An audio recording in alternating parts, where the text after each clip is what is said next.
सकाळ सकाळी नाश्ता न करता कैरी खाल्ली कच्ची, तीही झाडाची फ्रेश। गावाकडे यायचं कारण असं की भावाचं लग्न आहे आणि ही बघा मी मेहंदी कशी काढली। मला तेवढी खास जमत नाही पण एवढी पण घाण नाही काढली असं मला वाटतं। आणि नंतर न मस्त आवरलो। आम्ही सकाळी आलो होतो गावी पण दीदीच्या घरी आणि हे दीदीचे सासरे त्यांना पोज शिकवत होते।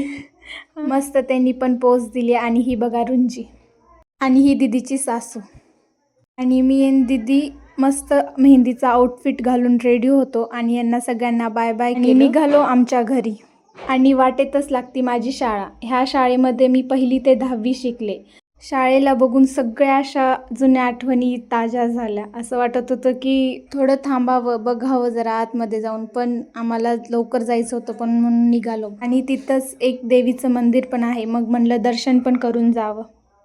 खूप दिवसानं दर्शन होतं, आठवत नाही कधी आलो होतो आणि कधी नाही। इथं मस्त सगळ्यांनी दर्शन केले आणि मग बाहेर आलो। आणि ह्या तळ्याला तर इथपर्यंत पाणी असायचं आणि आता सगळं सुकलंय। आणि परीचे बाबा कसं परीचे फोटो काढतात। आणि आपण भेटू नेक्स्ट ब्लॉगमध्ये। Bye bye.